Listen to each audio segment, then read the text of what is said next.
Kia ora, Wellington Pride. How is everyone doing today? Now, I went to one of our clients' home yesterday for mentoring purposes. So, took his son out to do some exciting things, just to help with his social development and confidence. Now, while I was there, I've been to their house before, but this time when I got there, the dad of their home had done so much to his home that, man, when I got there, so jealous of his backyard. It was amazing. It was a Garden of Eden. Naturally, I looked at him, I complimented him about how good looking his house was and his backyard especially. And he said, "Oh yeah, I've seen your garden too." And I said, "Yes, I do have a beautiful garden, thank you. But deep down, a little jealous. Yes, a little jealous." So I decided, when I come back home, how am I going to outdo him? Solution? I bought me new plants. Yes, I got more plants. That was the solution. In order to decorate this whole place and more, check this out. You know what I'm saying? Yeah, I just wanted to do more. So I've been moving all this up here. Yeah, been moving all this, and I hope to get the desired effect so that I can go, ooh, how can I outdo this man? His house was amazing. I love his backyard. It was awesome. Yeah, it was awesome. I'm a huge admirer of people who can put an effort in a space that they can appreciate in the end. I'm just one of those people. And look, let's be honest, I have a Garden of Eden of my own. It's everywhere. Check out my fountain and so on and so forth. My bathtub, which is now filled with new plants. And check out the color.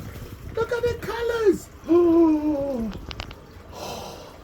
it'll be amazing. And what I've also realized, the vines are growing. Check this out. Yeah, the vines are creeping everywhere. And it's just going all over the place. Look, they're just everywhere. Right here, look. Oh yeah, and then they're crawling across here and they're going up here. Look at that. You know what I'm saying? They're just everywhere. They're just literally everywhere. So, I am really excited. I really am. See, I can't help myself here. I'm still looking around. Really excited about it. Anyway,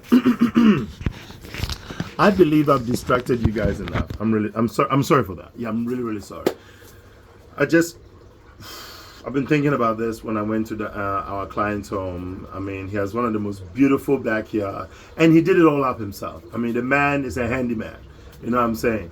Did it all up himself, and I just admire him. So, thank you for showing me around. If you're watching this, thank you. I really appreciate that. And I'm still jealous. So my goal is to make my garden more beautiful than yours.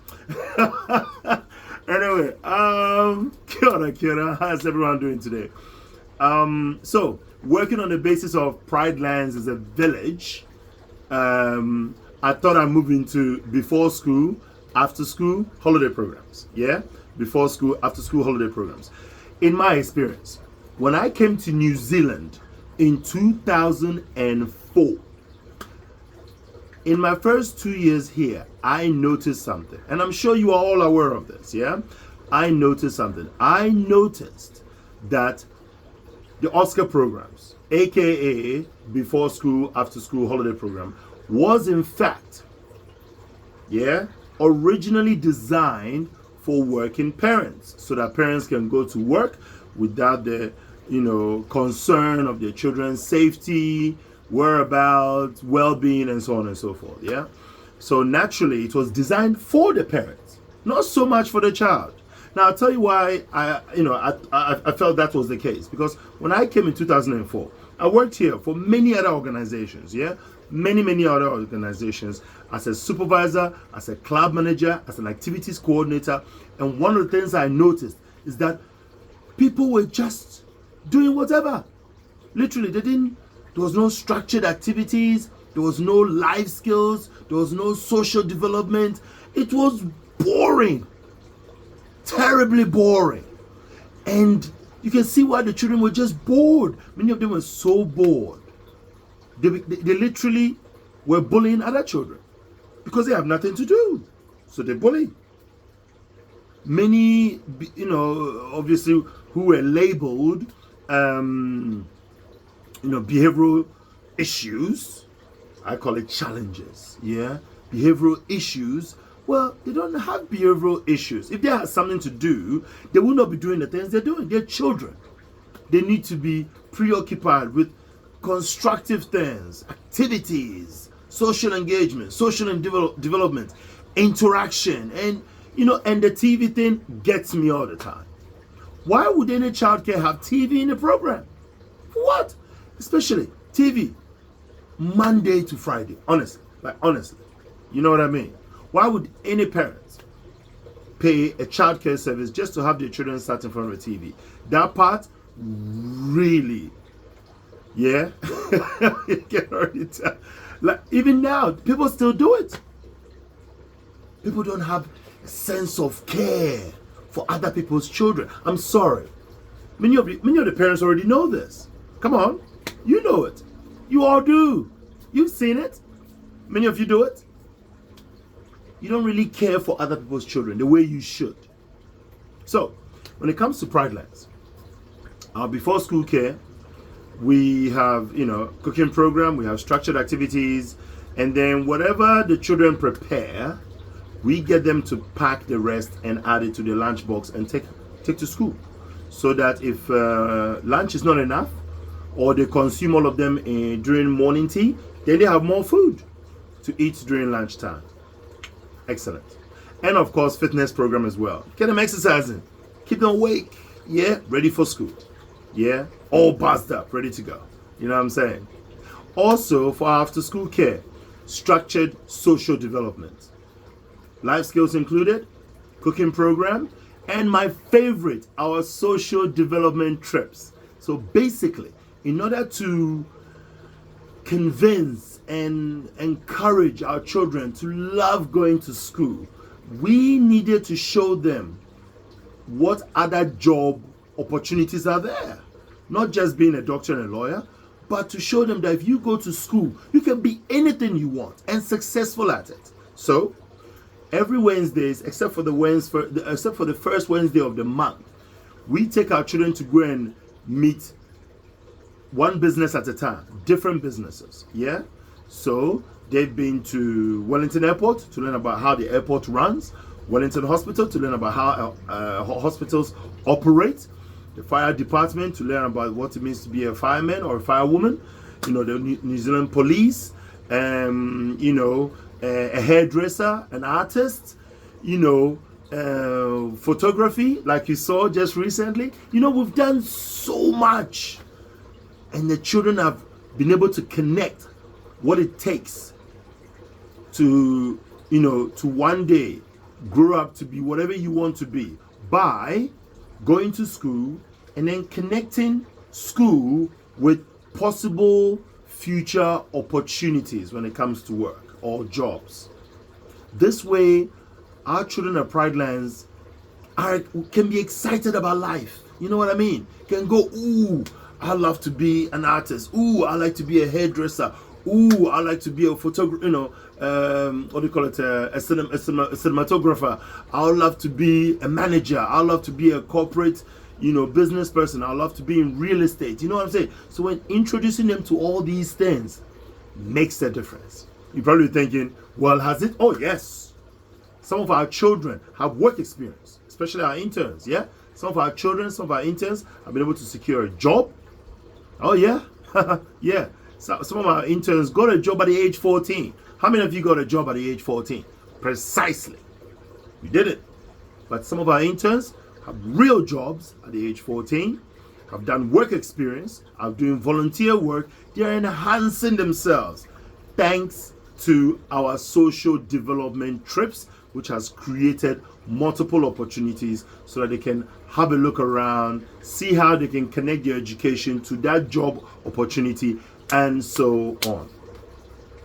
And then you move on to holiday programs. Our holiday program is structurally designed. We have cultural day.